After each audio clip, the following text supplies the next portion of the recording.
dúvidas sobre matéria, sobre os slides, pergunta para mim. Agora, a questão de finanças, essas questões, pastora Raquel e pastora Lívia, tá bom? E questão de ir para a diretoria, tomar advertência, pastor Marcos.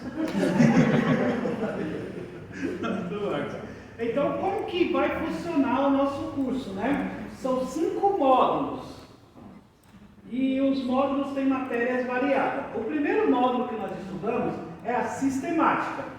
Por que sistemática? Para quem não teve aqui na apresentação da semana passada, eu vou trazer rapidinho, porque eu trouxe na apresentação da semana passada os 5 módulos. Primeiro módulo, sistemática. Por que sistemática? Porque é uma matéria que encaixa na outra. É o coração da sua teologia. Para você saber se você tem uma boa teologia ou não, você tem que estudar a sistemática. A sistemática é muito importante porque vai dar a base para todas as outras matérias. A sistemática ela começa a estudar a bibliologia, a matéria que nós vamos estudar hoje. O que se estuda na bibliologia? Nós vamos estudar a Bíblia.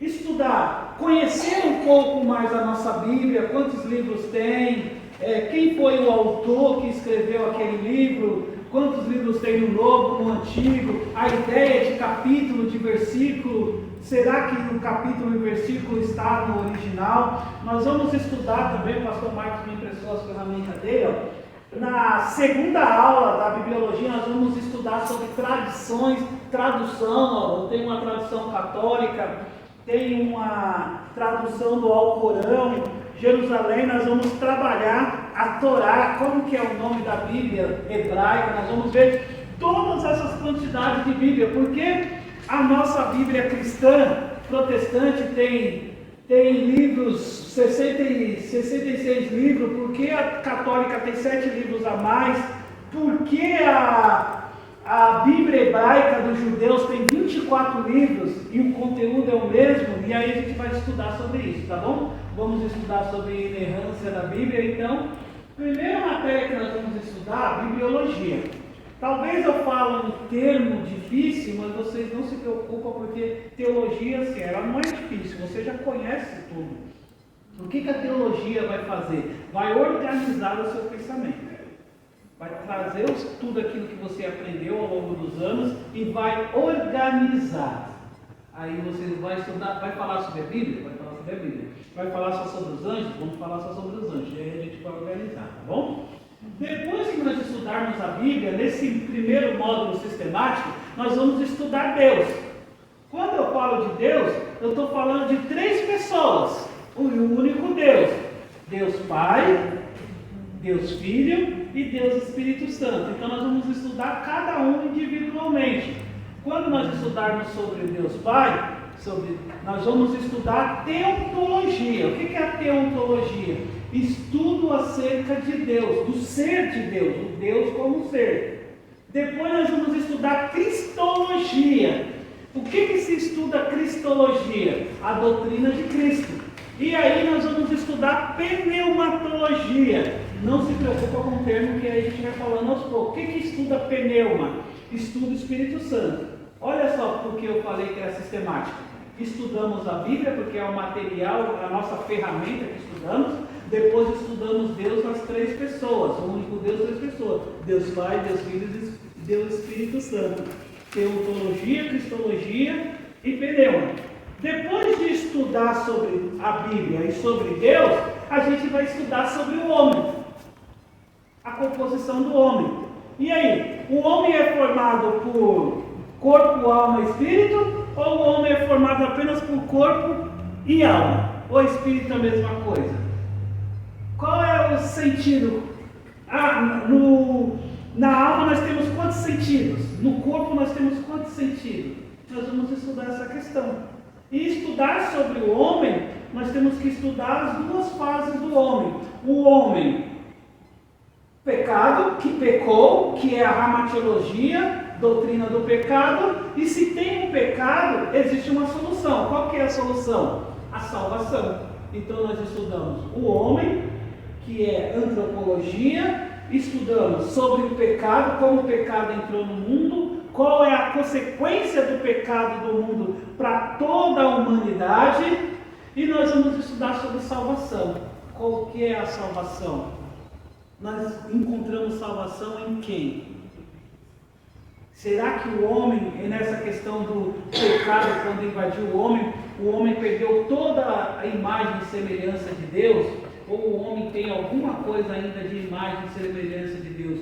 O que é o livre-arbítrio? Então nós vamos estudar isso na ramatiologia e na soteriologia. Antropologia, estudamos o homem. Depois estudamos ramatiologia, que é a doutrina do pecado. E soteriologia, que é a doutrina da salvação. Então, essa é a ideia. Depois de estudar a Bíblia, estudamos Deus, estudamos o homem, e aí nós vamos estudar agora o ambiente que nós vivemos. Qual que é o ambiente que nós vivemos? A igreja. Vamos estudar a igreja. O que nós estudamos sobre a igreja? Eclesiologia, que é a doutrina da igreja. Vamos estudar sobre os tipos de governo da igreja. Qual que é os tipos de governo da igreja? Por que existe igreja pentecostal, igreja reformada? Por que igreja batista? Nós vamos estudar essa ideia. A igreja como corpo de Cristo e a igreja como organização. Vamos estudar essa questão. Então, por isso que eu falei que a sistemática é muito importante. A sistemática nós vamos estudar Bíblia, Deus nas três pessoas, o homem, pecado e salvação. Vamos estudar a igreja. E aí, depois de estudar a igreja, nós vamos estudar sobre o quê? Sobre os anjos. Por que nós temos que estudar sobre os anjos? Porque o Paulo falou que a gente não devemos cultuar ao anjo. Porque o anjo são criaturas como nós. Para você ver a importância de estudar sobre os anjos. Você sabia que se nós pegarmos a igreja adventista do sétimo dia, se nós pegarmos o budismo, se nós pegarmos a religião islã, todas essas religiões foram fundadas pelos seus criadores que tiveram experiências com os anjos. E isso é certo? Fundar uma religião porque teve uma experiência com os anjos? Então é isso. Outra coisa que nós vamos estudar sobre os anjos. O que são demônios?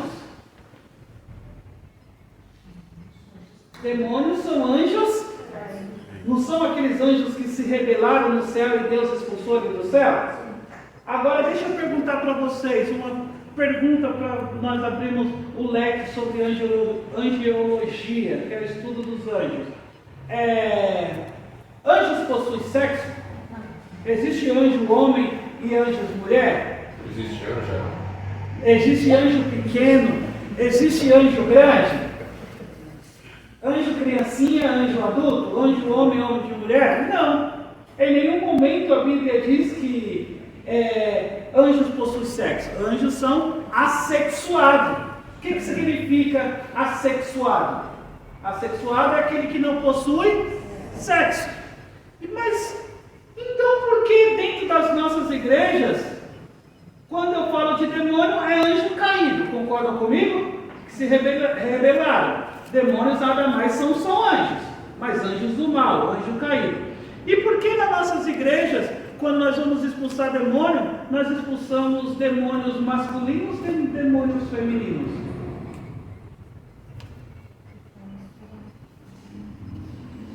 Que é a mistura de outras religiões. Isso é bíblico? Não. Isso está na Bíblia?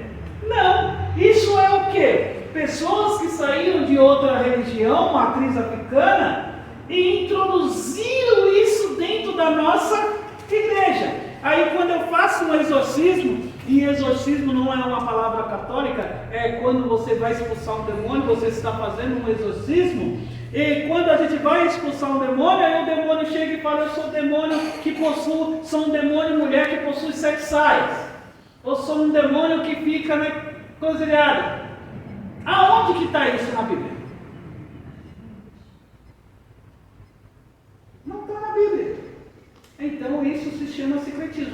por isso a importância de estudar aos anjos, ok? E aí nós vamos terminar esse módulo estudando sobre a escatologia.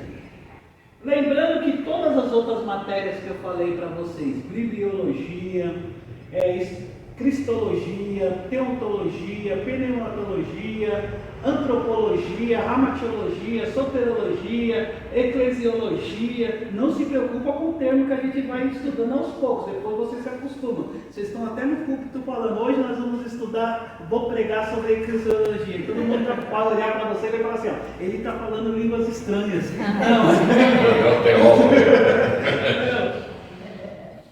Todas essas matérias nós vamos estudar em um mês. Mas a escatologia, o que estuda a escatologia? É a doutrina das últimas coisas, falando sobre a segunda vinda de Cristo. Vamos estudar sobre o anticristo, vamos estudar sobre a marca da besta, sobre se você é pré-tribulacionista, mid-tribulacionista, pós-tribulacionista, vamos estudar sobre a tribulação, que será sobre as semanas de Daniel. Só a escatologia, ela é 2 meses. Ela é 2 meses. Por que a escatologia é 2 meses? Porque ela é muito longa, tá? Ela é um assunto que demanda muito tempo, então nós vamos estudar isso. Isso é o primeiro módulo, ok? O segundo módulo que nós vamos estudar, o segundo módulo é exegese. O que é exegese?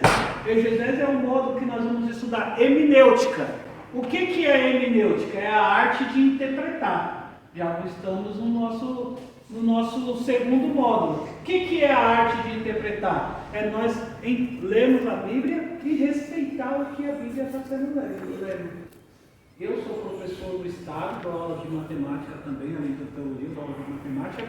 O grande problema que nós temos na escola é que os alunos terminam o estudo e eles terminam com o analfabetismo funcional. Alguém sabe o que significa analfabetismo funcional? A pessoa lê, mas não sabe explicar e interpretar o que lê. Então isso é decorrente da sociedade brasileira. Por isso que nós vamos estudar a ramatiologia, que é a interpretação bíblica.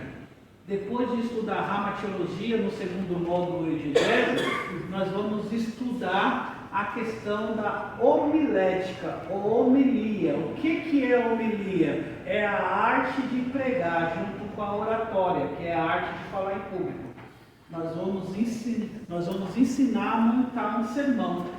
Você já foi convidado a pregar, você já pregou? Às vezes a pessoa tem dificuldade de começar um sermão. Começa meio acanhado assim, mas depois vai longo. E tem pessoas que têm dificuldade de terminar um sermão. Tem pessoas que têm dificuldade que o sermão tem que ter começo, meio e fim. E aí nós vamos usar a ferramenta esboço. Nós vamos usar um esboço para a gente trabalhar essa questão. Ok? O terceiro módulo que nós vamos estudar. Então, o segundo módulo ele tem hermenêutica, que é a arte de interpretar. O segundo módulo tem a homilia, homilética, junto com a oratória, que é a arte de montar sermão e a arte de pregar. Ok? Nosso terceiro módulo será o módulo história. O que nós vamos estudar no terceiro módulo na história? Na história a gente vai estudar a história do povo hebreu, justamente com sua geografia. Olha só que interessante quando eu falo da história do povo hebreu, a história do povo da aliança. Você sabia que, se eu falasse para vocês, hebreu, Israel, Palestina, eu estou falando de judeus, eu estou falando de quantos povos? Do mesmo povo. Um povo que ao longo dos anos teve vários nomes diferentes. Então, quando você fala hebreu, Israel, Palestina e judeus, eu estou falando do mesmo povo, mas cada momento da história eles receberam um nome. para você ver como que é interessante a história de Israel, ela se confunde com a história brasileira. Você sabia?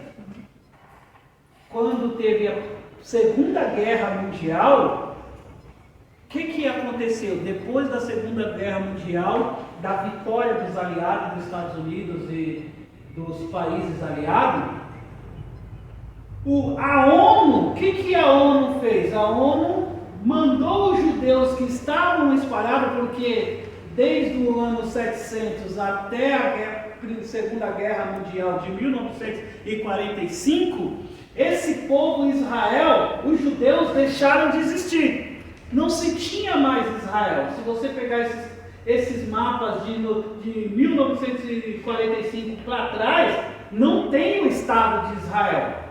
Não tem. Então eles deixaram de existir. A nação de Israel deixou de existir. Os judeus ficou espalhado para o mundo. Foi quando os aliados ganharam a guerra, a ONU pegou os judeus espalhados para o mundo e enviou de volta para Israel. E aí teve uma votação para saber se Israel voltava a ser um país ou não, na ONU. E quando teve essa votação, ficaram empatados com os países da ONU. E um país teve o voto de decidir se Israel fosse voltar a ser Estado ou não. Que país foi esse? Brasil. Aí o Oswaldo Aranha, o presidente do Brasil, teve a incumbência de dar esse voto. Aí ele chegou e falou assim, quando ele lá discursando na ONU, ele falou, a Bíblia diz que aqueles que abençoar Israel será abençoado, aqueles que amaldiçoar Israel será amaldiçoado. Aí o Oswaldo Aranha, nosso presidente, que era da Conselho da ONU, falou, eu voto para que Israel volte a ser um novo país. Vocês sabiam que isso é história? Isso é teologia, gente. História do Brasil. Teologia. Nós vamos estudar sobre isso, ok? Por isso que o módulo História é muito importante. Justamente com a história, nós vamos estudar o quê? A geografia. A geografia é muito importante estudar a geografia. Então, o módulo história vem com a história de Israel e sua geografia, e nós vamos estudar a história da igreja. Desde a igreja que começou pelos apóstolos até os dias de hoje. E quando eu falo da igreja do dia de hoje, nós vamos estudar os momentos da história da igreja. A igreja apostólica, que é chamada de igreja primitiva, a igreja perseguida, a igreja imperial, a igreja medieval e a igreja protestante. Nós vamos estudar esses momentos aí da igreja. Tá? Vamos estudar sobre o Concílio de Trento, que foi onde a igreja católica enxertou 7 livros a mais na Bíblia. A gente vai falar agora aqui, mas vamos falar também na história da igreja. Tudo bem? E aí nós temos o quinto módulo que eu estou falando? O quarto módulo, teologia geral. O que é a teologia geral? Nós vamos estudar a teologia por trás de cada livro da Bíblia. Vamos estudar um pouco de todos os livros da Bíblia. Teologia do Antigo Testamento e teologia do Novo Testamento. Vamos estudar sobre as festas, vamos estudar sobre o tabernáculo, vamos estudar sobre o cativeiro, vamos estudar sobre os governos. Israel, ele foi teocrático, depois passou para ser monárquico. O que é teocrático? Aonde Deus governava, depois entrou um rei. Nós vamos estudar tudo isso aí. Nós vamos estudar sobre a questão de Cristo, como os cristãos dos primeiros séculos eles eram chamados. Vamos estudar toda a teologia geral, de livro por livro, do Antigo e do Novo Testamento. Esse é o nosso quarto módulo, teologia geral. O que é a teologia geral? A teologia do Antigo e a teologia do Novo Testamento. E fechando o 5º módulo, nós vamos estudar dogmática.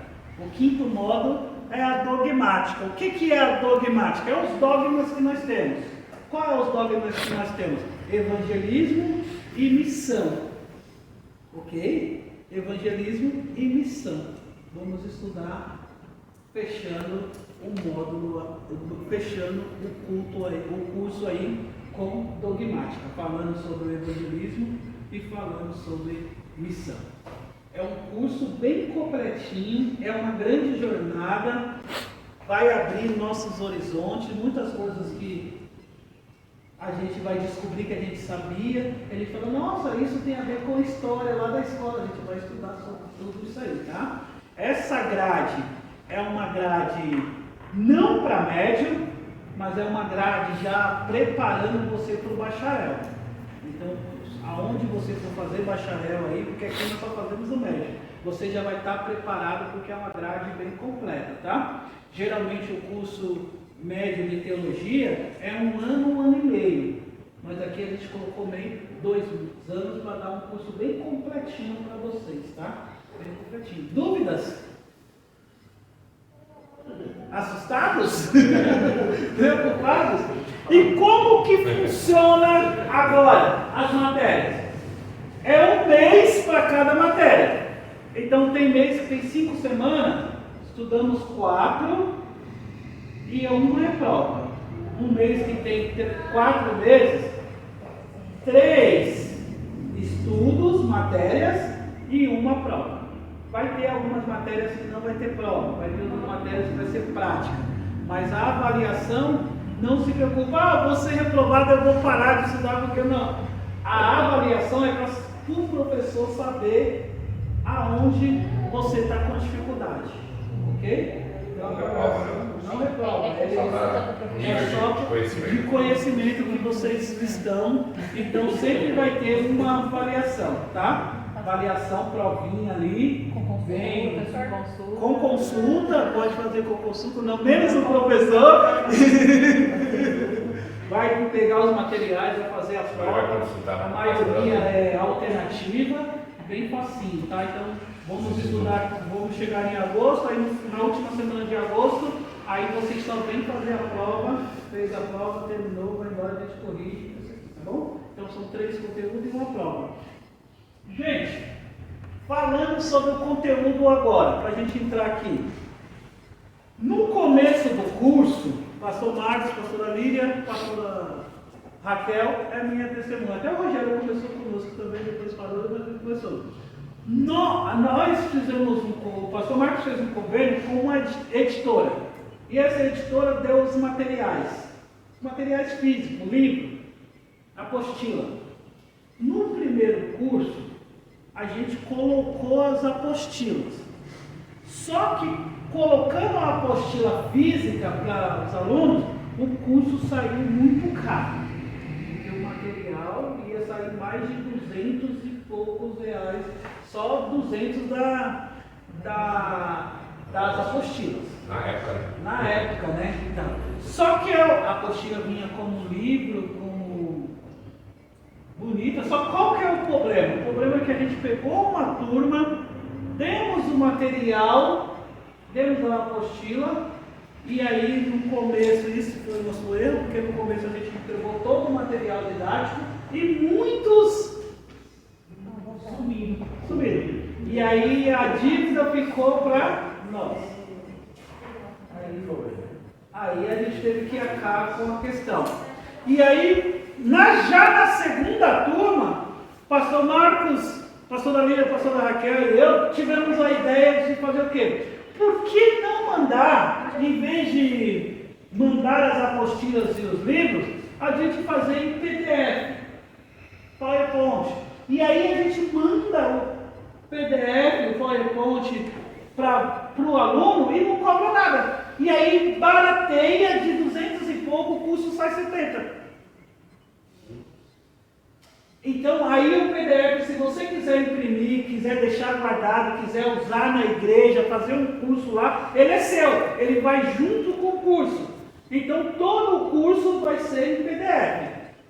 Você tem na PDF, você pode usar, pode imprimir, pode utilizar, encadernar. Nós temos o pai da pastora Lília, o pastor Ednardo, ele tem todas as apostilas de todos os PDF, tem uma coleção lá. E ele mandou encadernar e fez, né, Rogério? Ele tem até hoje. Então, as aulas elas não vêm no material físico. Por que não colocamos mais material físico? Porque senão o curso iria aumentar muito, mas ela vem em PDF. Todos os PDF de todas as aulas que a gente estudar aqui eu mando para vocês. E aí, mandando para vocês. O senhor vai mandar na segunda-feira ou o senhor consegue mandar, tipo, por exemplo, na sexta? Eu posso mandar antes. Melhor, né? Melhor. Aí eu já mando antes. Mando no final da semana.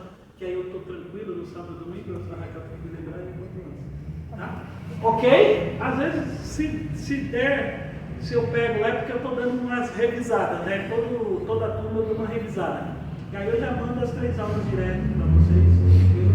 Ok? Tudo bem? Dúvidas? Então, ok? Material físico não tem, mas todos os slides estão para vocês. Vai para vocês, tá bom? E é tirado daquele material físico lá. Oi?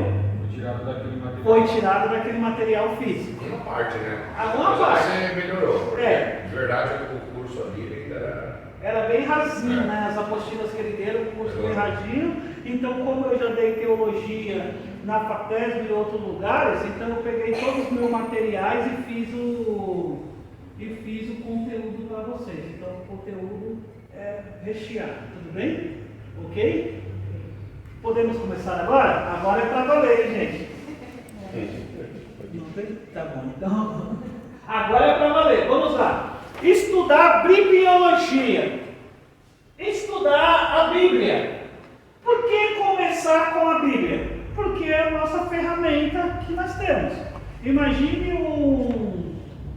um médico. Imagine você, Rogério, vai operar no médico e o médico chegar e falar assim, ó, eu nunca li um livro de medicina e vou te operar. Quem ia operar com esse médico? Ou você tem uma causa na justiça e aí o advogado, você chega para o advogado, ó, advogado, você vai me defender, ele vai falar, eu vou te defender, mas eu nunca li um livro de advocacia. Então, por que quando nós somos cristãos, nós não lemos a Bíblia? Não entendemos a nossa Bíblia? Então, por isso que essa matéria vai ajudar vocês a ler a Bíblia, que é o quê? A bibliologia. Tudo bem? Lembrando que os slides estão lá no grupo, tá? Estão lá no grupo, ó. O termo bibliologia vem da palavra grega biblos. O que é biblos? Nome que os gregos davam a uma folha de papiro preparado para escrita. Vamos entender isso aqui. Na época de Jesus, quando eu falo originais, o termo puro, eles não eram assim, dessa forma, desse modelo. Capa, uma folha e a outra folha aqui. Esse modelo, ele se chama códice. Ele é recente, códice. Esse é o modelo que nós temos. O que é o códice? O modelo códice. É um modelo onde tem uma folha e outra folha impressa. Mas como que era a Bíblia antes desse modelo códice? Havia-se um papel feito de um material. Que material que era esse? Papiro. Papiro, que é uma planta.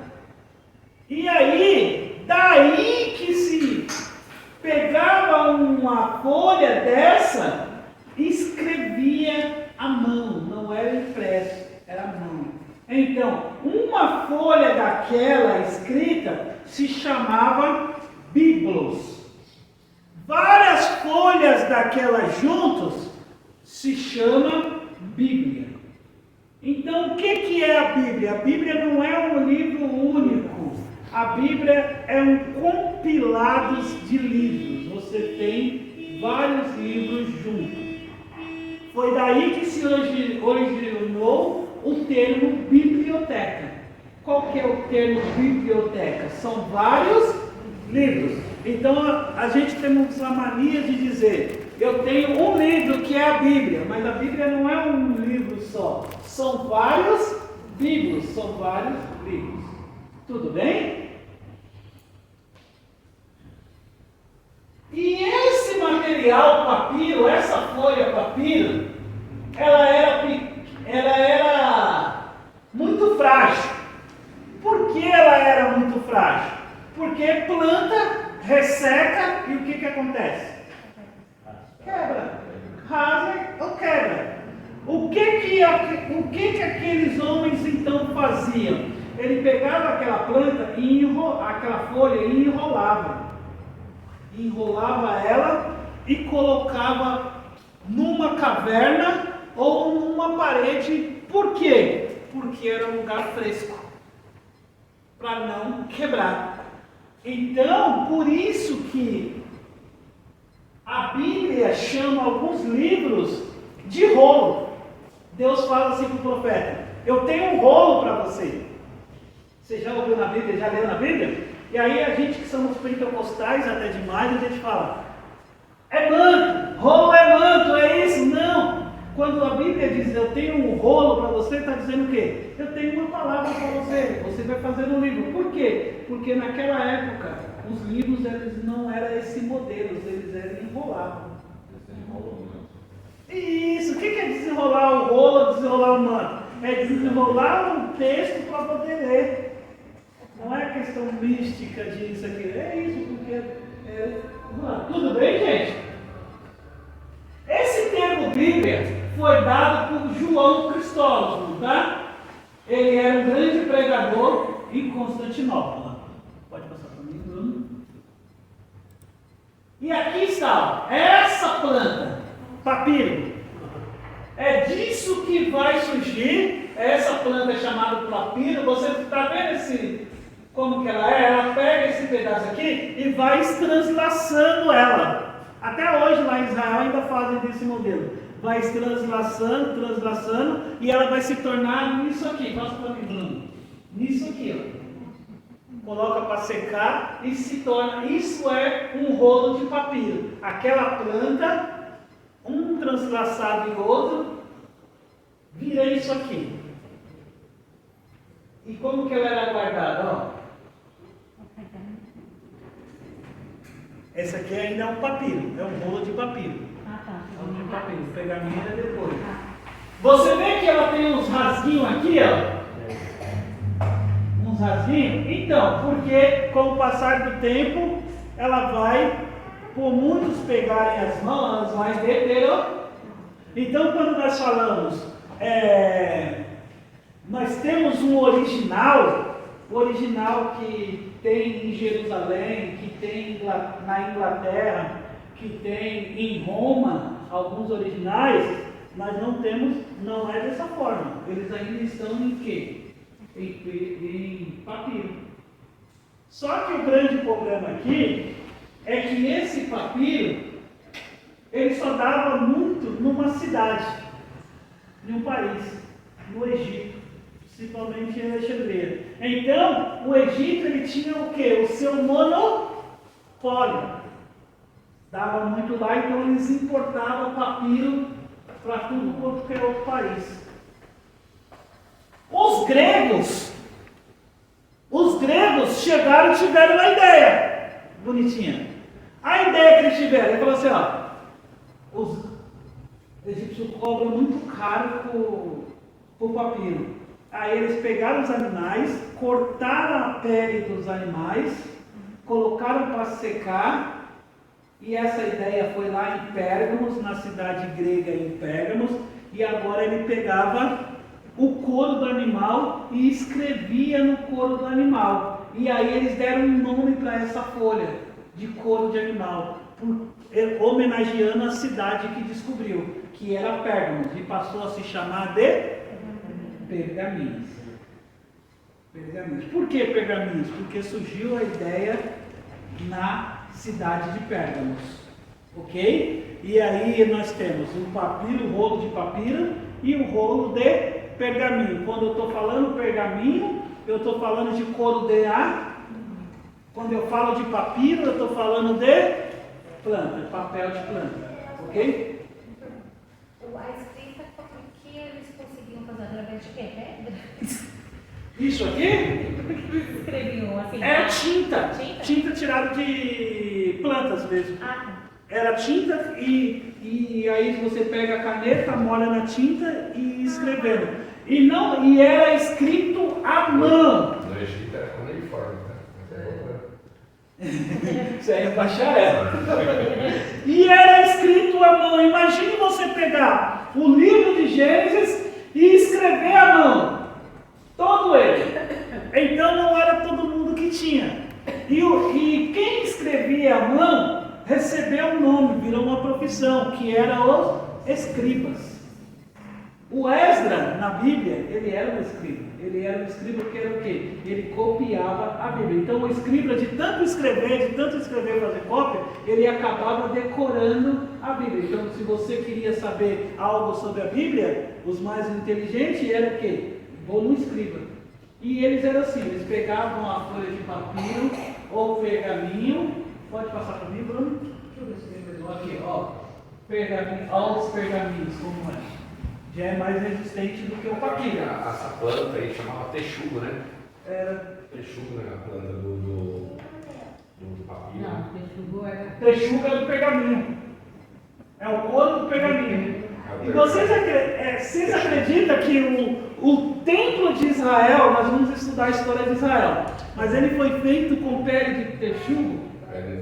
Haja texugo, mas é olha a Bíblia. Bichinho pequeno que Tem tipo rápido, eu vou tirar do fone, passando isso. Então, gente, os escribas trabalhavam da seguinte ideia. Como que os escribas trabalhavam da seguinte ideia? Os escribas, eles começavam a copiar, a fazer a cópia. Começa lá o livro de Gênesis. Aí chegava no capítulo 39. Não tinha capítulo naquela época, mas chegava lá no 39. Se ele errava uma palavra, aquele material já não servia, era descartável, ele pegava outro material e começava do zero. Acredite. Então, para ter um rolo de um livro naquela época, era muito. Não era qualquer um que tinha, porque você tinha que pagar a escriba para fazer, você tinha que comprar o material e ele escrever à mão, e se ele errasse, ele ia começar de novo, por isso que ele cobrava muito caro. Então nem todo mundo tinha. Na época de Jesus nem todo mundo tinha. Só se facilitou foi quando Gutenberg inventou a imprensa.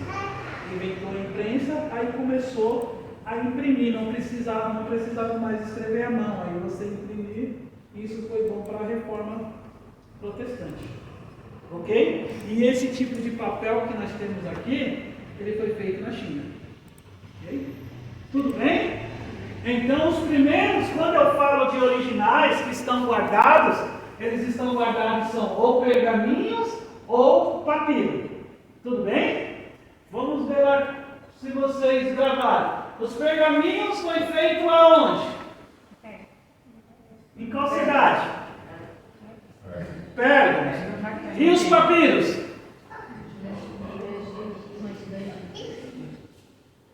Ok? Difícil, gente?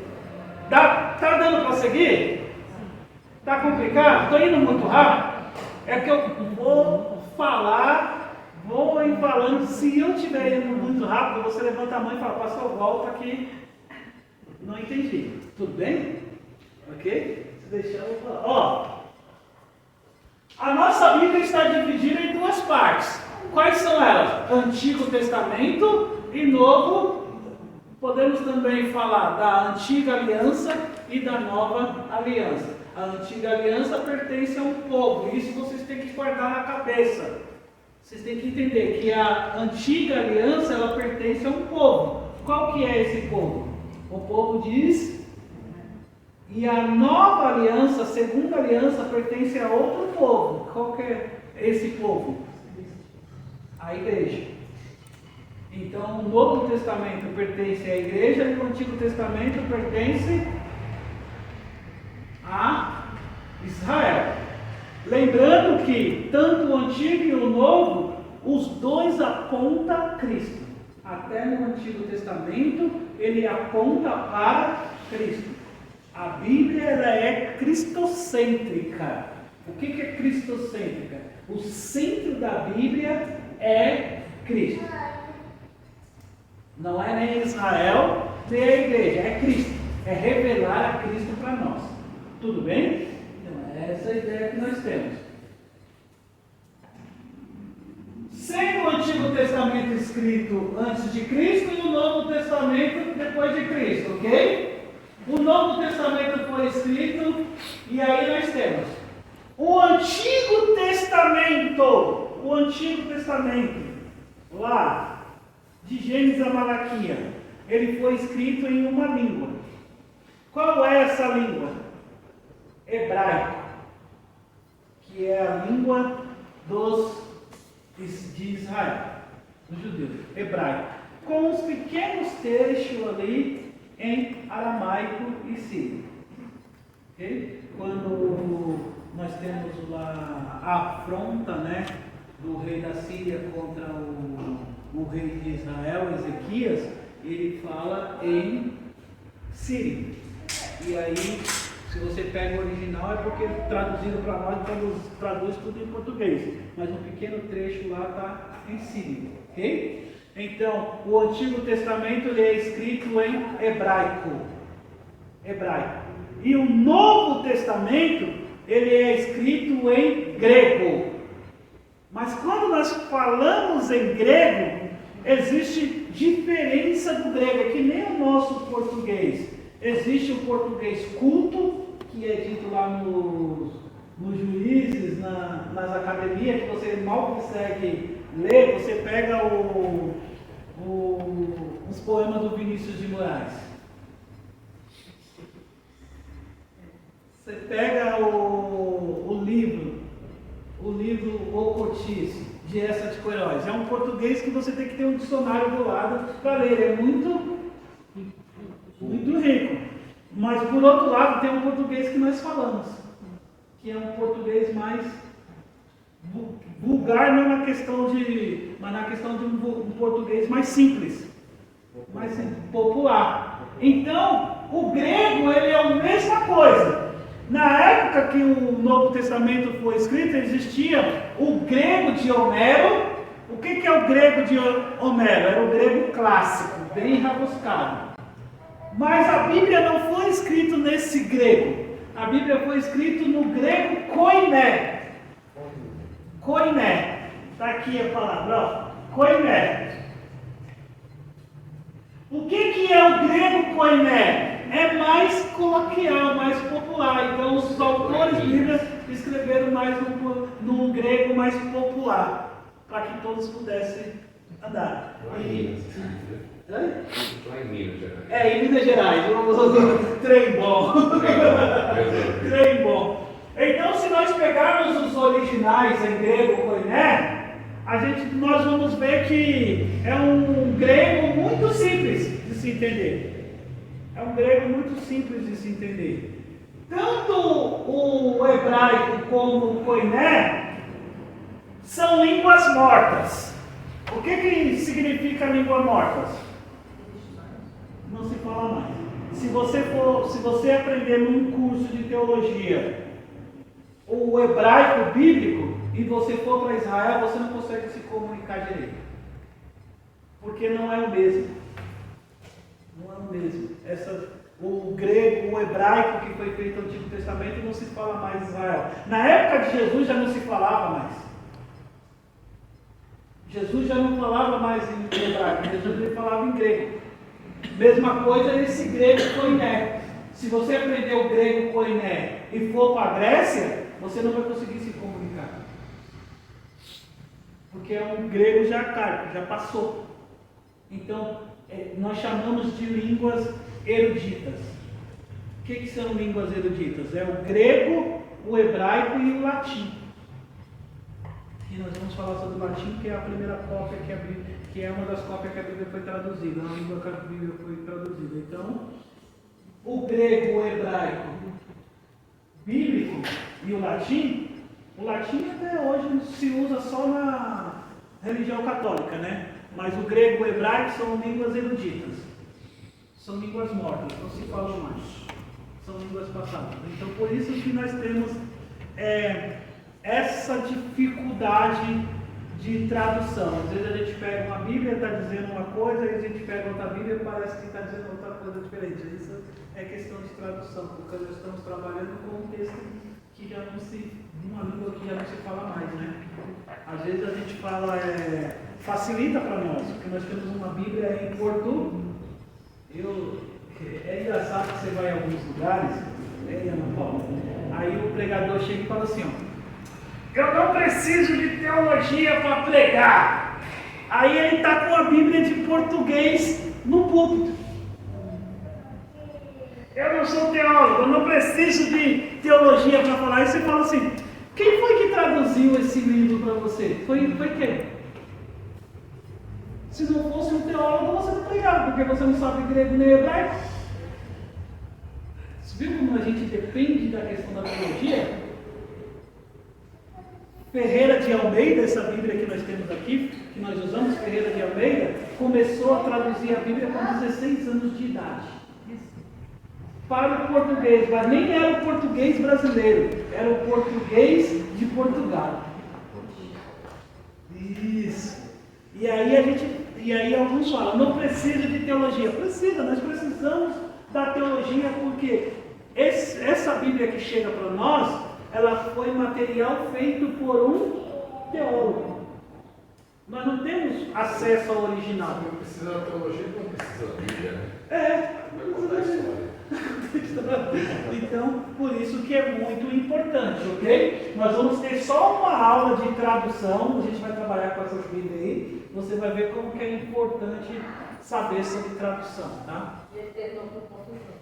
Oi? Ele não conseguiu terminar. Ele escreveu o finalzinho, ele faleceu e aí escreveram por ele. Por isso que quando a gente, não sei se vocês prestaram atenção, mas muitos prestam, outros não. Quando você compra uma Bíblia, está escrito assim, ó, Ferreira de Almeida atualizada. Aí na outra está assim, ó, Ferreira de Almeida corrigida.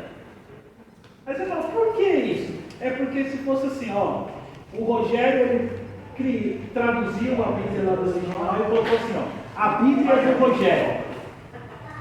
Aí ele traduziu o Novo e o Antigo Testamento. Aí o Rogério, desculpa, Rogério, eu vou ter que fazer isso com você. Você falece. Você foi para agora. Você foi para agora que se traduziu a Bíblia. Você tem até uma mansão lá no céu. Aí eu pego o material do Rogério e falo assim, nossa, o Rogério traduziu, mas o Rogério não era tão bom assim no grego, né?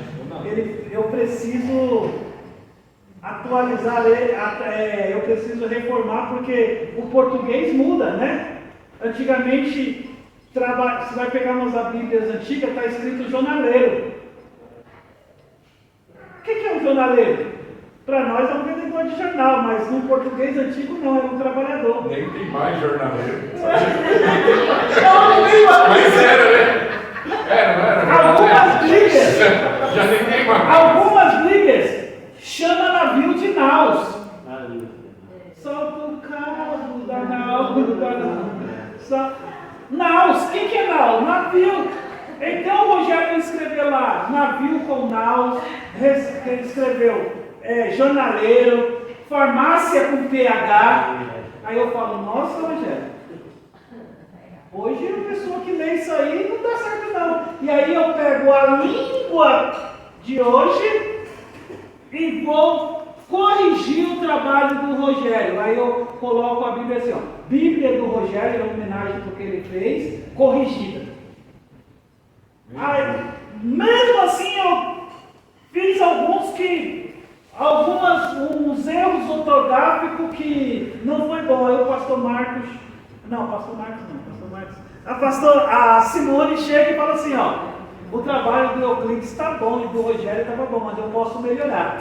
Aí ele coloca Bíblia do Rogério, corrigida e atualizada pela Simone. Por isso que nós temos essa Bíblia. Aí depois vem o pastor Marcos, agora eu pego o pastor Marcos, ele pega o trabalho da Simone e ele fala Bíblia do Rogério, corrigida, atualizada e revista. Está completo, então. Esse é o material que nós temos, gente. Aí para no pastor Marcos. É fácil para nós, mas para chegar até nós é difícil. Às vezes a gente deixa amarelando lá e não valorizamos aqueles que fizeram. Então é isso. Então, se você quer uma Bíblia atual, compra uma atualizada e revista.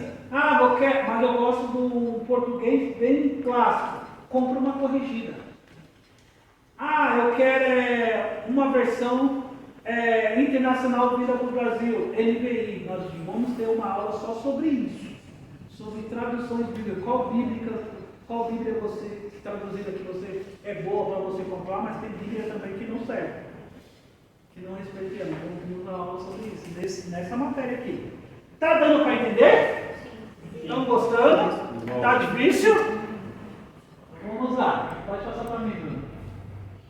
Outro grande problema que nós temos na Bíblia não é problema dos originais, é o problema da Bíblia que chegou para nós. Você já percebeu que a sua Bíblia ela tem capítulo e versículo? E aí tem uns títulos de cada história. Aqueles títulos nós vamos chamar de epígrafes. Quando eu falo epígrafes, eu estou falando do título.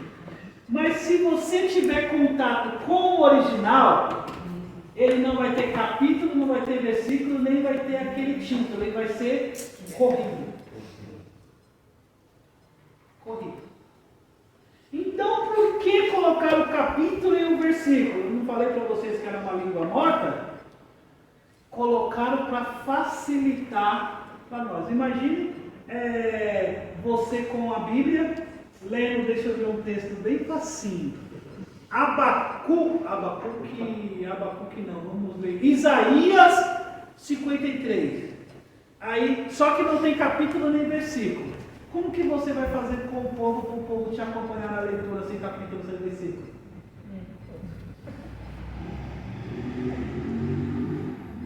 O capítulo e o versículo facilita para a gente achar. Se achar. Mas isso foi feito por uma pessoa. Não está no original, não é revelação. O capítulo e o versículo epígrafe não é do original. É um facilitador que ele nos deu. E muitas vezes esse título que tem na Bíblia, eles nos atrapalham em vez de nos ajudar. Todos conhecem a história do filho pródigo? Na verdade, a história é sobre o filho pródigo.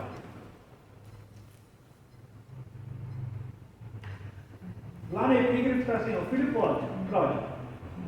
Mas na verdade a história é sobre dois filhos. O pai que tem dois filhos. E aí você lê o título e aí você só foca no pródigo. No filho mais novo que Gastão, que saiu, só foca nele. Mas o autor não quer te trazer somente a história do novo. Ele quer te trazer a história dos dois filhos. Eu gosto de dar esse exemplo porque esse exemplo... Por quê? Antes da história dos dois filhos, do que nós chamamos que a Bíblia coloca o filho pródigo, nós temos duas parábolas antes. Nós temos a parábola das 100 ovelhas, que se perde uma, fora do aprisco, o pastor deixa as 99, vai atrás daquela perdida e encontra e acha, não é? E aí nós temos uma outra parábola logo em seguida, que é a da dracma.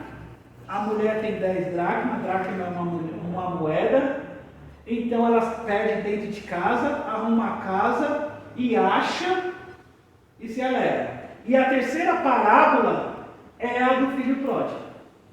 Mas se nós entendermos o texto que o autor quer dizer, o autor, a história dos dois filhos, resume as duas parábolas. A ovelha perdida, que perdeu fora da casa, fora do aprisco, é o filho mais novo, que saiu da casa do pai e se perdeu lá. Mas tem um valor, e foi achado. A dracma que se perdeu dentro da casa é o filho mais velho. Então, na verdade, é os dois que está perdido, não é só um. Tanto o mais novo está perdido dentro da casa do pai, porque ele não entende o pai, porque quando o filho mais novo chega e o pai faz uma festa, ele fica bravo, ele está perdido. Então, quando a gente olha a epígrafe, a gente só acha que é a história de um filho, não é os dois filhos que estão perdidos. E qual que é a moral da história dos três? Tanto a ovelha como a dracma, o final das duas parábolas vai dizer: a alegria no céu quando um pecador se... É quando a ovelha é achada? É quando a dracma é achada? É quando o pecador se... Porque o autor está te preparando, porque o pai se alegrou, porque o filho mais novo se arrependeu. E por que o pai não fez uma festa para o filho mais velho? Porque ele não estava perdido e não se arrependeu. E não é 3 parábolas, é uma parábola. Né? É uma parábola. Ele começa dizendo, né? Tenho contado uma parábola. Isso. Ok? Por isso que o capítulo e o versículo, ele é bom para quem está começando agora. Agora vocês que depois de 2 anos já vão ser os teólogos, vocês vão pegar, não vou fazer maldade com vocês, mas vocês têm que pegar o texto e ler como se não tivesse versículo no capítulo. Ler a história. E esqueceu a epígrafe, né, pastor? E o título, o legal é você ler a história e você dá o título para a história, que aí você vai entender. É assim que você começa a interpretar a Bíblia. Quando nós estudarmos hermenêutica, nós vamos usar esse artifício. Estudar a história não focando no capítulo ou no versículo, mas focando na história. Ok? Porque aqui, a Bíblia foi escrita por 40 homens inspirados por Deus no período de cerca de 1600 anos. Por que nós temos essa data aqui, 1600 anos? Por causa do primeiro livro escrito na Bíblia. Qual foi o primeiro livro escrito? Gênesis, todos concordam? Jó. E quem escreveu Jó? Moisés. E qual foi a época que Moisés viveu? 1600 a.C. Moisés. Ok? Olha lá. A divisão de capítulos e versículos só foi realizada anos depois. Em capítulos por um padre, um cardeal chamado Hugo, em 1236 depois de Cristo. Muito tempo depois, até 1236, a Bíblia só era corrida.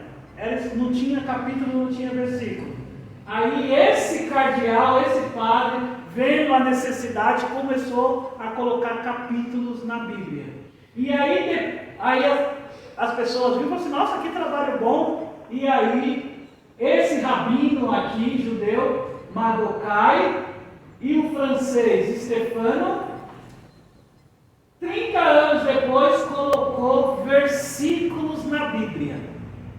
E aí, depois de 1266, depois de Cristo, a Bíblia foi produzida com capítulos e versículos. Pastor, aí fica para o Mardoqueu o Antigo e o francês o Novo Testamento? Isso, exatamente.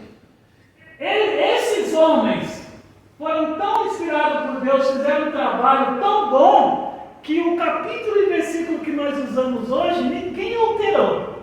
É um deles. Ferreira de Almeida fez a tradução, mas usou o capítulo e versículo mas deles. Mas eles não foram que colocaram os títulos. Não, os títulos, aí é a editora que faz. Cada editora coloca um. Mas aí eles só fizeram capítulos e versículos. Então, o trabalho deles nós usamos hoje. A Bíblia, esses capítulos que estão divididos na Bíblia, foi eles que fizeram. E o versículo foi ele. Foi um trabalho tão bom que nós usamos a divisão deles até hoje. Ninguém altera. Apesar que nós vamos ver algumas coisas quando nós estudarmos hermenêutica, a gente vai entrar em umas questões aí desse capítulo e versículo aí, vocês vão ver. Tá bom?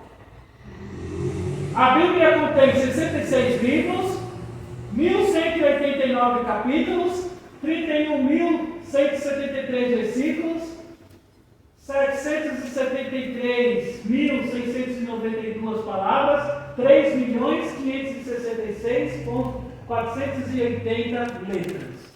Aí você pergunta, para que é isso? É para teologia. Aí você vê um camarada pregando e fala, a nossa Bíblia, ela tem 66 livros, 1000 e tantos capítulos, tantos versículos. Aí você olha assim e fala, e ele é muito sábio, não é que na teologia ele fez isso. Não precisa, né, gente? Ó, me desculpa. Se eu ver uma pregação, se eu for na igreja da pastora, Já está até adotando ali. e vem alguém falando, vem um varão falando sobre o meu, eu vou pegar o sapato e vou jogar. Isso é para a questão da academia. Aqui, não precisa fazer isso, né? Em cima do púlpito. Não precisa fazer isso em cima do púlpito. É que nem eu conheço os camaradas que faz teologia e ele sai que nem um pitbull teólogo. Já viu o pitbull teólogo? Ele sobe no púlpito e fala, hoje nesse conclave eu vou declamar o texto, fazer a minha hermenêutica através da exegese sobre a soterologia, vou entrar na escatologia, os irmãos começam da glória, está falando em mistério. Começou. Gente, tem alguns termos que é para teologia. Um bom teólogo é aquele que se faz ser compreendido, facilita. Um bom pregador é aquele que facilita para o público dele. O público dele, desde um teólogo até a pessoa mais simples, até uma criança entende o sermão dele, a pregação dele. Então aquele que fala bonito tudo é legal, mas depende do público que você está, não vai fazer efeito nenhum. Ok? Então essas são informações para a gente ter a ideia aqui no curso de teologia. Tudo bem, gente? Dá para nós seguirmos? Podemos seguir? Então vamos lá. Vamos falar um pouco agora do Antigo Testamento. A palavra testamento usada no hebraico é berit, né? Que significa concerto ou aliança. E sendo assim o Antigo Testamento chamava-se de Antigo Concerto ou Antiga Aliança. Esse termo berit também pode ser até chamado como contrato, tá? Então, o Antigo Testamento, que nós falamos Antigo Testamento, é a antiga aliança de Deus com o povo de Israel, tá bom? Vamos falar agora sobre o Antigo Testamento. O Antigo Testamento ele está dividido, tá? O primeiro grupo de livros é chamado de para nós, igreja, nós chamamos os 5 primeiros livros da Bíblia, esses são Gênesis, Êxodo, Levítico, Número e Deuteronômio. Nós chamamos esses 5 livros de Pentateuco. O que é o Pentateuco? É os 5 primeiros livros da Bíblia. Por que nós chamamos de Pentateuco? Porque foi escrito pela mesma pessoa. Quem foi essa pessoa que escreveu? Moisés. Então, o livro de Gênesis, Êxodo, Levítico, Número e Deuteronômio foi escrito pela mesma pessoa chamada, é o Moisés da Bíblia, aquele que o mar abriu, que Deus usou ele para abrir o mar, libertar o povo. Ele escreveu ao longo da jornada. Apenas o finalzinho de Deuteronômio, Moisés não escreveu. Por que ele não escreveu o finalzinho de Deuteronômio? Porque fala da sua morte. Porque Deus fala para ele, né? Sobe aqui, Moisés sobe no Monte Negro, olha lá a terra prometida e Deus fala assim, mas você não vai entrar, você não vai entrar, você vai ficar.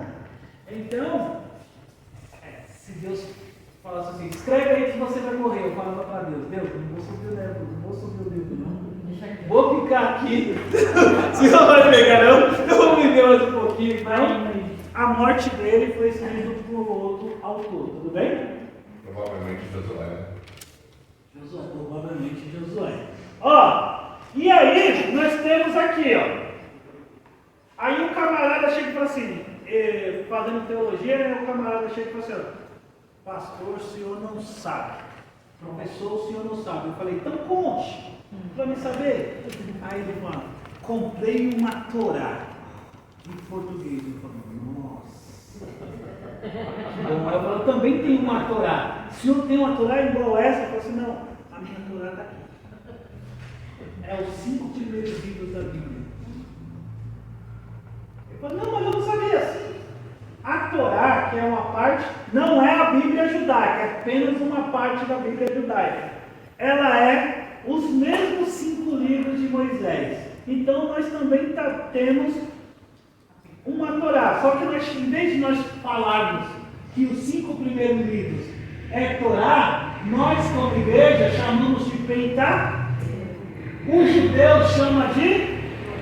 Só que essa Torá do pastor Marcos, ela é enjoada, tá? É enjoada. É porque ela vem em hebraico e ela vem em português. Por isso que ele tem, né? É enjoado. Quem pode, pode. Quem não sabe, não Isso aí, sabia? Eu comprei na época do que nós fizemos. Eu lembro que a gente fez teologia. R$39. Ó, esse é o hebraico.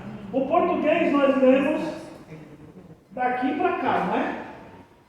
Não é o português, nós não lemos daqui para cá, da direita para a esquerda. O hebraico nós temos que ler daqui para cá. Aí o esboço. Aqui, ó, lição de hebraico. É que fala, né? Eu gostei mais do hebraico do que do grego. Mais fácil, né? Bem mais fácil. Então, o hebraico, ele lê daqui para cá. Não está para frente. Ao contrário. Tá. Do final do. O melhor trabalho dele é assim. Imagina assim, né? A mente fica como? Tudo bem? Aquele que quiser dar uma olhada mais aqui, difícil ó. que tem, se. Dá uma olhada no que você passar aqui, aí você passa para os irmãos dar uma olhada. O português é mais difícil. O português é mais difícil do que o hebraico. Vou dar um exemplo para vocês. Porque o português ele tem muitas palavras polissêmicas. O grego não tem muitas, mas tem pouca polissêmica. Quer ver um exemplo?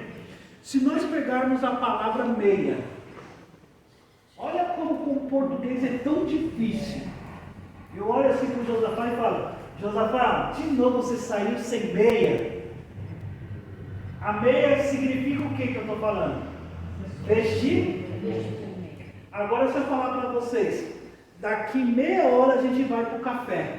É o mesmo significado da meia? Agora já mudou, já é o que agora? Já é tempo. Se eu falar, ó, saindo daqui, morando meio ali, ó, meia dúzia de pastéis. Já mudou o significado da palavra meia? Ficou valendo o quê? Então, você viu como a mesma palavra tem vários significados dependendo do seu contexto? Já o hebraico não tem tanto essa dificuldade. É que nem o termo de Abraão. Deus falou para Abraão, sai da sua terra e do meio da sua parentela, porque vai para uma terra que eu te mostrarei. Deus não falou isso para Abraão?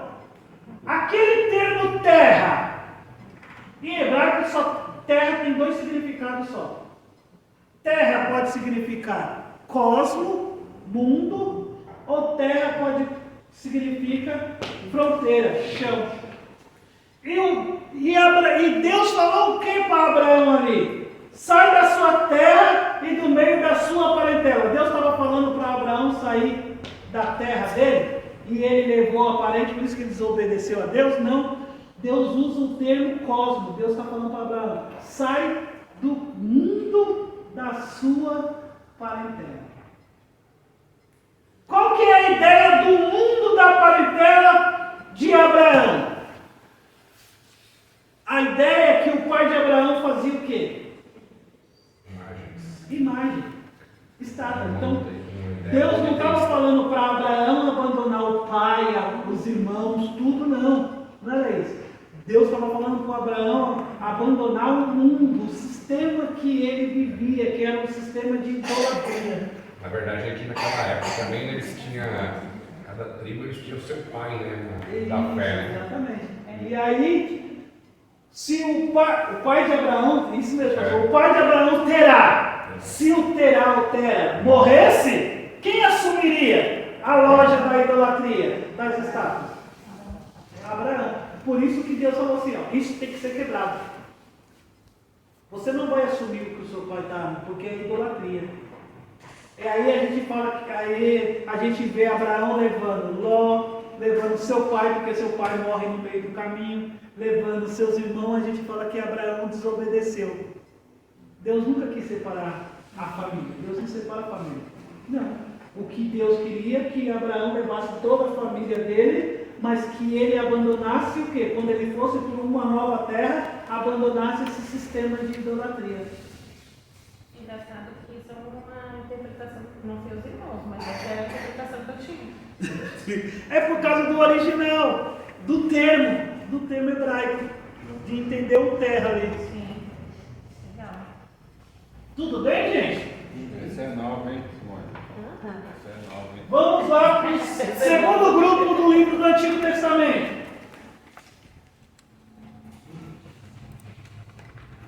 Livros históricos, segundo grupo, são 12. Começa com Josué, Juízes, Ruth, primeiro e segundo Samuel. Quem escreveu Josué?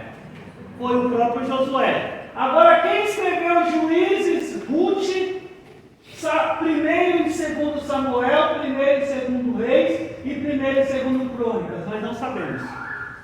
Não foi Samuel, não foi Davi, nós não sabemos quem escreveu. É difícil explicar para não crer. Oi? Aí é que complica para Aí complica, né? Mas por escrito a gente não sabemos quem foi o autor. O autor não se identificou. E uma coisa, já que vocês estão no campo da teologia agora, pense bem, quando vocês falam, estou fazendo teologia, vai chover pergunta para vocês. Ah, você é teólogo? Então vai chover, ó. E aqui, ó, não se fala primeira e segundo Samuel, e segunda Samuel. Não se fala primeira e segunda Reis. Segunda Reis, não se fala. Segunda Crônica, não se fala, porque não é cartas, é livros. Então é primeiro e segundo Samuel. Primeiro livro, segundo livro de Reis. Não é primeira livro de Samuel. Primeira livro. Quando nós usamos a carta de Paulo, nós falamos primeira de Pedro, ou primeira de Paulo, primeira Coríntios, segunda Coríntios, porque é carta. Primeira carta de Paulo aos Coríntios, ou segunda carta de Paulo aos Coríntios. Mas aqui no Antigo Testamento nós usamos primeiro e segundo Samuel. Levou até o tom da voz, né, pessoal? Vale essa Depois da é difícil, tá? Não, às vezes ele posta ali do lado ali, tá na Paula ali, tá com sono, tá com o álcool o dia todo. Assim, olha só. Quase dormindo, aí eu vou ler os Salmos, eu esqueço, memória fraca. Capítulo, aí quando eu falo capítulo, é sobre assim. Agora os irmãos sabem. Eu estou sentado aqui, aqueles que conhecem teologia, aqueles que conhecem teologia comigo sabem. Estou sentado ali, ó. Aí daqui a pouco o irmão sobe em cima do grupo. Primeira Samuel. Aí eu posso estar assim, eu já. Opa! Aí eu olho assim para ele assim, ó. Aí ele diz, desculpa, primeira Samuel. E aí nós temos Esdras, Neemias e Esther. Vocês lembram que Israel foi levado para o cativeiro babilônico? Ok? Então nós temos essa seguinte divisão: Josué, Juízes, Ruth, Samuel, Reis e Crônicas foram escritos antes do cativeiro. Agora Neemias, Esther e Esdras foi escrito depois do... Essa divisão é muito boa quando a gente for estudar sobre teologia geral. Vocês vão ter que ter essa noção, tá? De espaço e tempo. Dúvidas? Pergunta? Então, antes do cativeiro, a história de Israel antes do cativeiro, esses aqui. Depois do cativeiro, esses 3 livros é pós-cativeiro. Ok?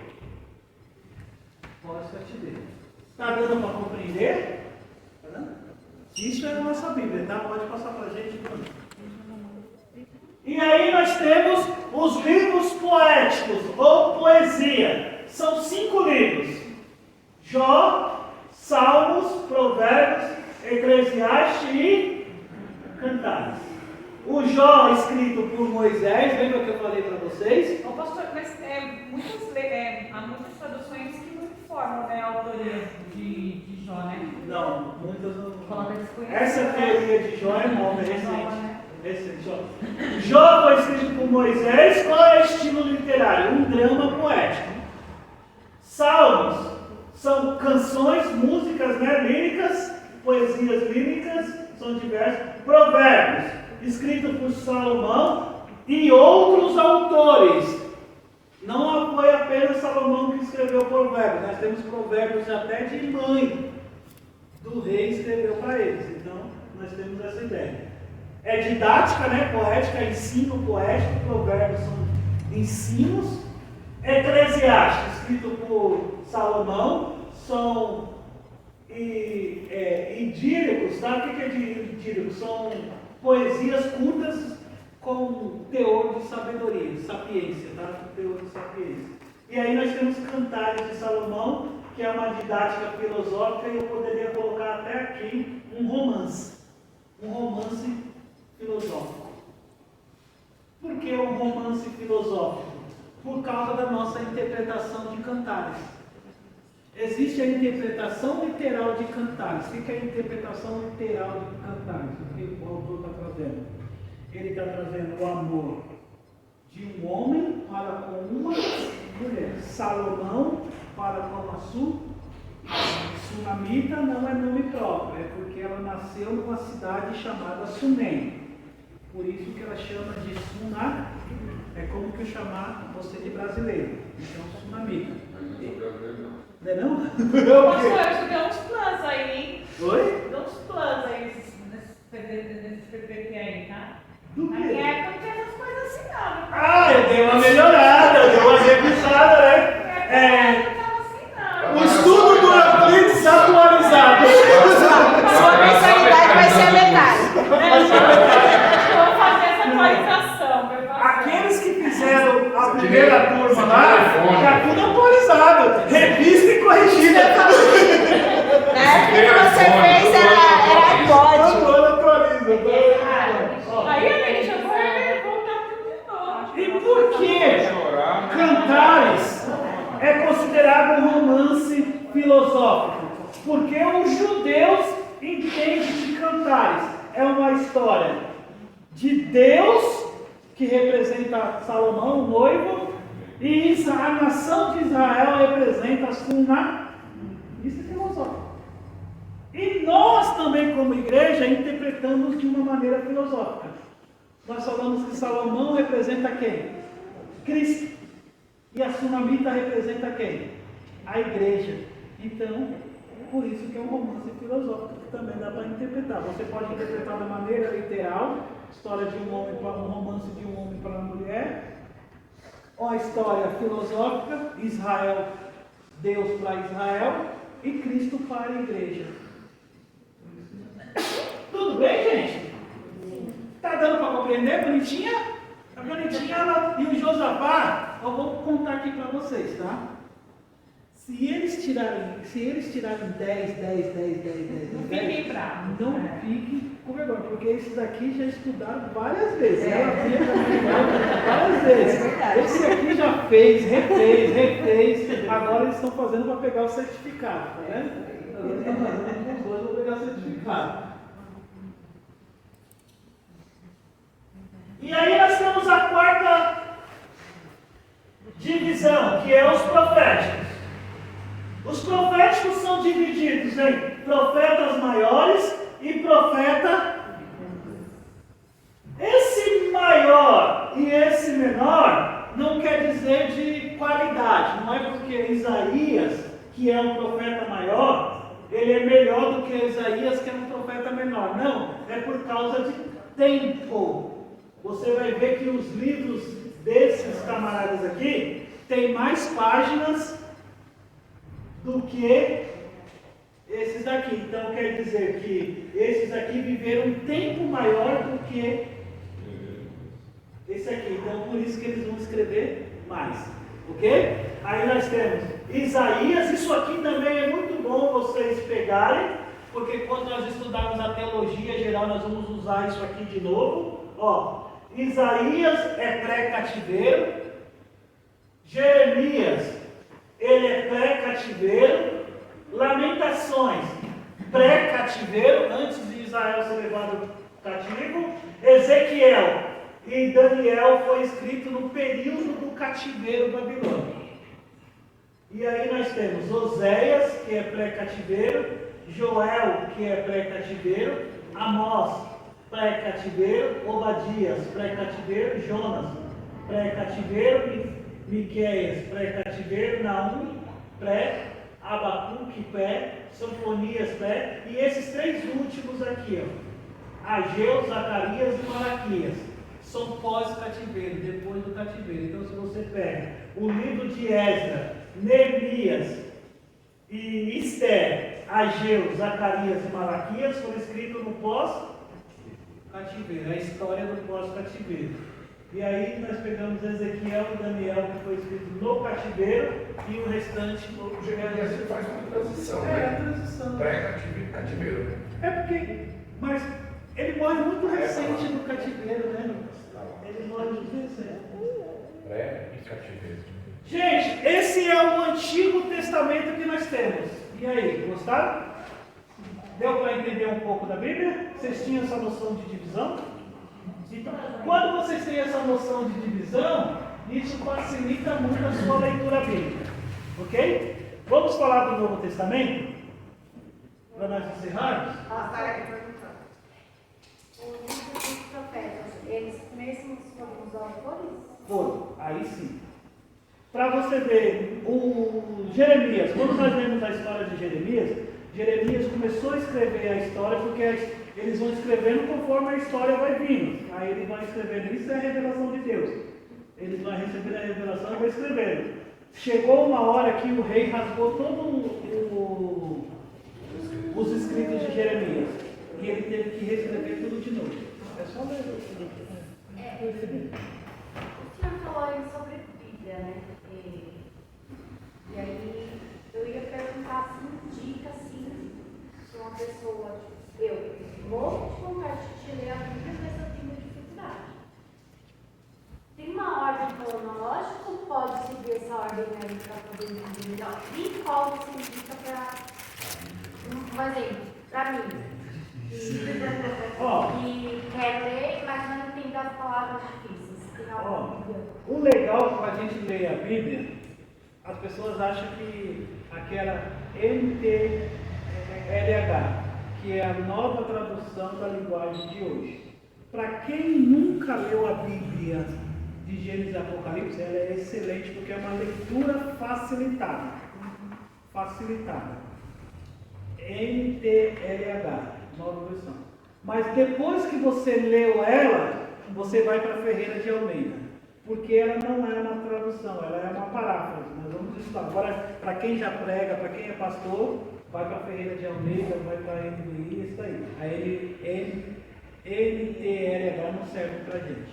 Então, aí vocês vão entender o porquê depois, quando eu te dar aula de tradução. Vocês vão entender o que é uma tradução, uma paráfrase e uma Bíblia de estudo. Vocês vão entender essas diferenças de Bíblia que tem. Então, a ordem para você ler. Aí, vai depender de você. Se você quiser ler a Bíblia num contexto histórico, para entender não somente a revelação de Deus, mas também a história por trás, essas divisões são muito importantes para vocês. Aí você começa a ler, que nem a gente fez aqui na igreja, no estudo bíblico. A gente não foi pelas ordens do livro, a gente foi pela ordem da história. Como que começa a ordem da história? Eu leio. Volta para mim, Bruno. comecinho lá dos livros de Gênesis. A nossa ordem foi assim. Não, no começo dos livros de Gênesis. Aí, ó, uma ordem para entender a história, a leitura bíblica. Nós começamos a ler os 5 primeiros livros, passa para mim, Bruno. Lemos Josué, Juízes, lemos até aqui. Quando nós chegamos no livro de Crônicas, nós paramos. E aí nós fomos para os profetas. Por que nós paramos? Porque era a história do cativeiro. Lemos os profetas, os que eram antes do cativeiro, e depois nós voltamos. E aí nós lemos Esdras, Neemias e Esther. Por quê? Porque nós seguimos a ordem da história. Não seguimos a ordem teológica aqui da Bíblia que está. E aí nós, além de entender a revelação, nós entendemos a história dividida como está. Então, vai depender de você. Se você quer ler a Bíblia só para entender a revelação de Deus, você pode ler do jeito que ela está escrita aqui. Agora, se você quer ler para entender a revelação e a história por trás, aí tem um macete que eu posso fazer e mandar para você. E aí você vai entender a história, o livro, na cronologia dos fatos. Vocês querem que eu envie para vocês? Mas eu vou enviar para vocês entenderem a Bíblia no contexto histórico, cronológico. A Bíblia cronológica. Tem essa Bíblia cronológica, mas aí é uma Bíblia difícil, porque você vai ler. É porque ela está na ordem cronológica, aí você já está acostumado com essa leitura aqui, aí vai atrapalhar vocês. Mas eu vou mandar para vocês, tá? Livro por livro, quando vocês devem ler essas questões, tá bom? Aí vocês vão entender. Isso funciona no Antigo Testamento, tá? No Novo Testamento não precisa dessa ordem, você pode ler direitinho. Mas o Antigo Testamento, para entender a história do Antigo Testamento, essa cronologia histórica dos livros, é muito bom você saber qual era o livro escrito antes do cativeiro, qual era o livro escrito durante o cativeiro e qual era o livro escrito depois do cativeiro. Mas no Novo Testamento, então, ele já está cronológico. Já está certinho. Não está certinho na cronologia, mas não atrapalha. Igual o antigo. O antigo é difícil por causa disso, tá bom? Eu mando lá no estudo, no final de semana eu mando para vocês, tá? Tudo bem? Vamos para o Novo Testamento para nós encerrarmos, porque a Raquel já está olhando para mim. É o sinal. É o sinal. O Novo Testamento ele é formado por 27 livros, ok? O Antigo Testamento tem 39 e o Novo tem 27, formando 66 livros, ok? Ele está dividido em evangelho, históricos, cartas e proféticos. Vamos entender isso aqui. Isso aqui é para... você vai pegar um livro ou você vai assistir um filme no streaming. Aí a pessoa vai dizer assim, ó, eu gosto de comédia, de ação. Aí a Raquel vai chegar assim, não, vamos assistir um filme de romance. Aí o Josafá fala, não, eu gosto de filme de terror. Tudo isso é o quê? Gênero de filme, né? Cada filme tem seu gênero. A Bíblia também tem o seu gênero. Ela tem evangelho, livros históricos, que é um gênero literário evangélico, um livro histórico, que é gênero literário, profético, e cartas, cada um gênero literário. Aí você fala, evangelho é um gênero literário? Eu nunca ouvi falar nisso, porque é uma leitura do Antigo Testamento. Quando eu falo, o que significa evangelho? Boas novas, ou de uma forma simples, boa notícia. Uma boa notícia. Então, esse gênero literário, evangelho, boa nova, não era usado para qualquer um. Não era usado para qualquer um. Era usado somente quando um imperador assumia o trono. Aí a pessoa vai lá e escreveu os anais, a história daquele imperador que ganhou o trono, ganhou uma luta, ganhou uma guerra. Aí ele falava assim, eu vou escrever o Evangelho do Imperador César, que é o quê? A história a boas novas do imperador. Qual que é a boa nova? Ele ganhou o reino, ele assumiu o reino. Quando o filho de um imperador nascia, se escrevia o Evangelho do filho daquele imperador, que era o quê? Qual é a boa notícia? O filho do imperador nasceu. Aí, quando um herói ganhava a guerra, escrevia sobre a história daquele herói, o evangelho daquele herói. Qual que é a boa notícia daquele herói? Ele ganhou a guerra. Só que os autores da Bíblia pegaram e falaram assim, principalmente Marcos. Quem trouxe Bíblia aí? Lê Marcos, capítulo 1, versículo 1.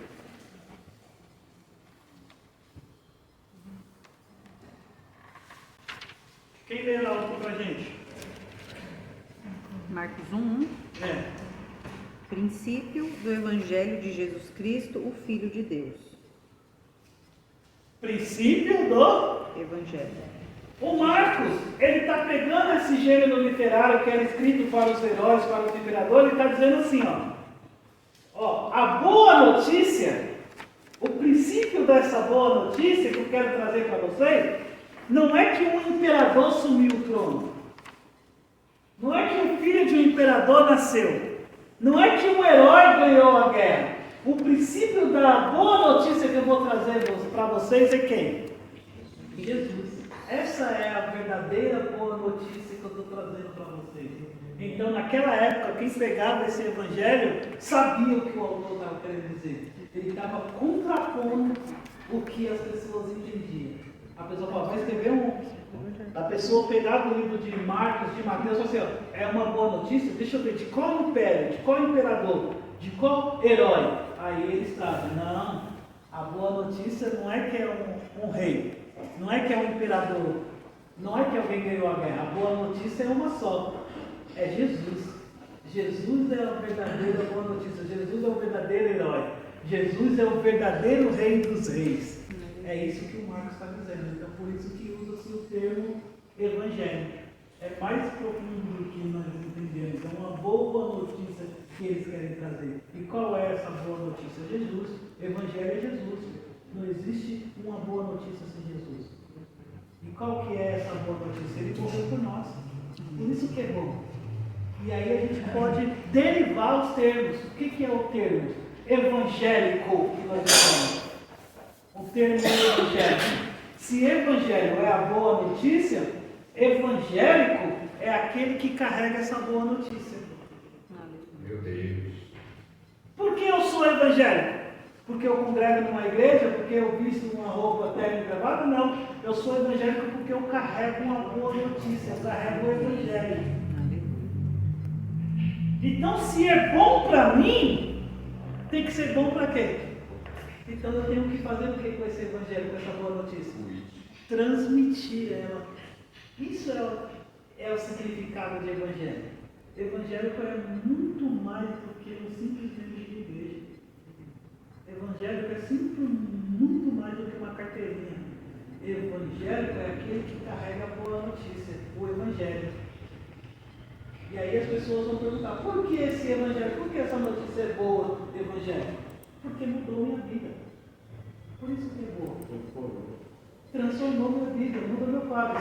Se é tão boa que mudou o meu quadro, então vai ser boa para você também. Então nós somos esse evangelho. Carregamos uma boa notícia. Tudo bem, gente? O pior.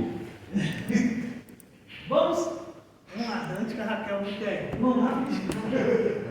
Evangelhos. Nós temos 4. Mateus, Marcos, Lucas e João. Mateus foi escrito por Mateus, Marcos por Marcos, Lucas por Lucas e João por João. Lembrando, tá? Que Mateus e João eram apóstolos de Jesus. Lucas e Marcos não eram apóstolos de Jesus. Ok? Então nós falamos que Marcos é um evangelho petrino. Por que é um evangelho petrino? Porque o Marcos não andou com Jesus. Ele recebeu tudo aquilo que ele escreveu, ele recebeu da mão de Pedro.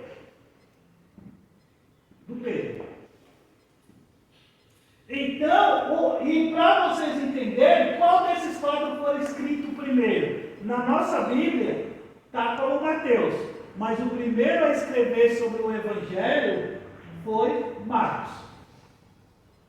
Ok? E aí nós temos Atos dos Apóstolos, que foi escrito por Lucas, e é um livro histórico. E temos o Apocalipse, que é o único livro profético. Ele foi escrito por último, por João. Tudo bem? E aí nós vamos para cartas.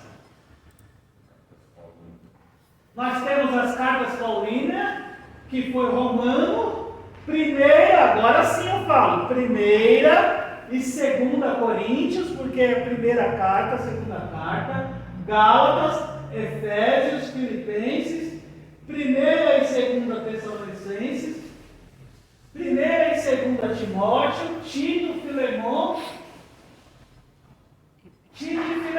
termina por aqui. O único livro que nós não sabemos quem escreveu do Novo Testamento é a carta aos Hebreus. Alguns dizem que foi Paulo, mas não foi Paulo que escreveu, então a gente não sabemos quem escreveu. Temos a carta de Tiago, 1 e 2 Pedro, 1 e 2 e 3 João, tá bom? Que é chamado de cartas universais. Por quê? Porque aqui a carta de Paulo, ele escreve direcionado para uma igreja, para a igreja de Roma, para a igreja de Coríntios. E Tiago escreve para todo mundo, por isso que é chamado universal. Pedro não escreve para uma igreja, ele escreve para todo mundo, por isso que é chamado universal. Ok? Então, O de pessoal, Romanos né? até João, todos são cartas. Oi? De Romanos a primeira, segunda, terceira João. Todos são cartas. E aí nós temos essa seguinte divisão para quem gosta, tá? Gosta aqui, ó. Romanos, primeiro Tessalonicenses e segundo Tessalonicenses. Foi o primeiro livro do Novo Testamento a ser escrito, até antes dos Evangelhos. Depois nós falamos que Romanos, Coríntios e Gálatas são as cartas maiorais. Quando nós estudarmos teologia da Bíblia, vocês vão entender isso. Cartas maiorais. Efésios, Filipenses, faltou uma carta aqui, ó. Colossenses. Nossa, faltou. Meu time. Tem que dar uma revisada aí, tá, gente? Ó, Efésios, Filipenses e Colossenses. É cartas da prisão de Paulo. Chamamos cartas da prisão. Então nós temos Tessalonicenses, que é a primeira carta que Paulo escreveu, Coríntios, Gálatas e Romanos, que é as cartas maiorais de Paulo, Efésios, Filipenses e Colossenses, que é as cartas da prisão, e aí nós temos Tito e Timóteo, cartas pastorais, e Filemon, carta pessoal de Paulo. Mas isso na teologia nós vamos voltar a estudar e entender cada teologia dessa daí. Tudo bem, gente? Acho que terminou por aí, né, Bruno? Acabou, né? Acabou. Não, tem mais. E aí, muitas informações? Gostaram do curso? Deu para clarear muita coisa? Com o passar do tempo, teologia assim, o que a gente viu aqui, a gente usa lá na frente. Aí você fala, agora ficou mais claro. Aí, As cartas finais são romanas. cartas maiorais são Romanos, Coríntios e Gálatas. Maiorais. E aí nós temos das prisão, Efésios, Filipenses e Colossenses. E aí, Tito e Timóteo, pastoral. E Filemon, pessoal. A pessoal. Quando nós estudarmos a teologia, isso vai facilitar na teologia geral. Tá bom? E aí, o que nós estudamos hoje, vamos ver lá um pouco lá na frente, e você fala, agora eu encaixei uma no outro. E teologia é assim, vai encaixando os pensamentos. Tudo bem? Obrigado, gente, pela aula de hoje. São 9h35, mas a aula não vai até 10? Vocês ficaram sabendo que é até 10, né? Até 10.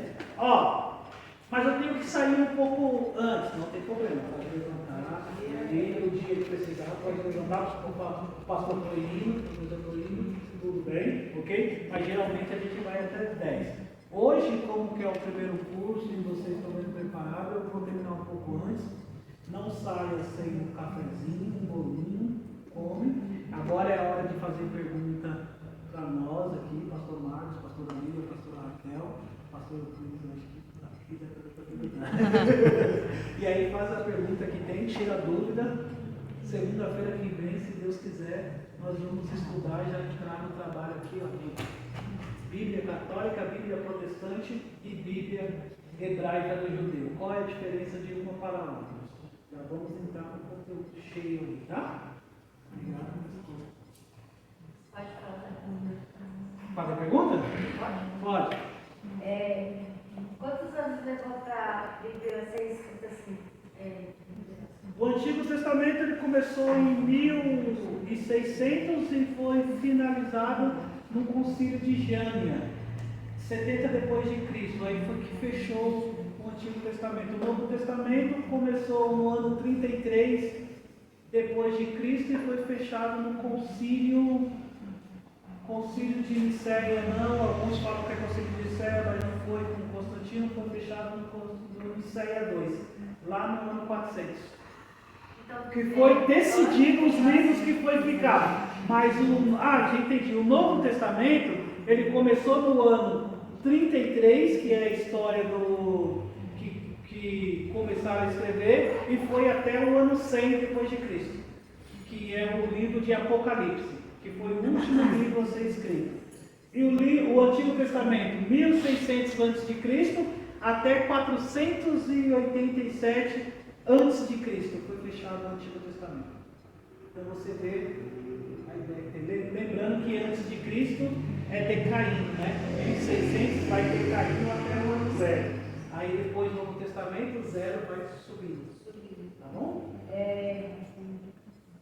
Teve aquele incêndio, né, que a gente viu na história de Alexandria, certo? Aí foi perdida alguma coisa, tem alguma coisa, algo que diga que foi perdido, ou é só uma teoria que fala que foi perdida uma parte da Bíblia? É que quando nós falamos do incêndio de Alexandria provocado pelos muçulmanos, né, que invadiram a Alexandria, não tinha só uma, tinha várias Alexandrias. Eles pegaram todos os livros históricos, não só a Bíblia, mas também pegaram a Ilíadas, a Gilgamesh, muitos livros e queimaram. Mas só que esses livros já tinham feito o quê? Várias reproduções. Então, se queimou uma cópia. Inclusive, nós temos o quê? Quando eu falo dos originais, nós temos uma no Vaticano. No Vaticano tem os originais da Bíblia. Ele está conservado. Na Biblioteca de Jerusalém tem outro original, está conservado. Então, a Alexandria queimou alguns livros. Não queimaram todos, queimaram algumas cópias. Então Foram cópias. Foram cópias, não foram os originais, tá? Então, os muçulmanos. Estou ali, alguém fala para mim, olha, a Bíblia não é 100% verdadeira porque foi perdida uma parte. Isso nunca existiu. Não tem, porque se nós entrarmos nesse conceito, nenhum livro histórico. Vocês sabem que a Bíblia não é o livro mais antigo do mundo. Não é. O livro mais antigo do mundo é o Código de Lei chamado Código Hammurabi. Hammurabi. Um babilônico pegou e fez o código. Inclusive, você não vê nenhum texto na Bíblia da lei da primogenitura. Você nunca vê Deus falando que vai firmar essa lei. Você só vê Deus usando essa lei, porque já havia no Código Hammurabi. O que acontece? A Bíblia é mais fiel do que esse Código do Hammurabi. Então, se você dizer a Bíblia não é confiável, então o Código Hammurabi também não é. Então, a Bíblia é mais fiel. Por que é mais fiel? Porque as cópias que tem da Bíblia é mais próximo da Bíblia do que o Código Hammurabi.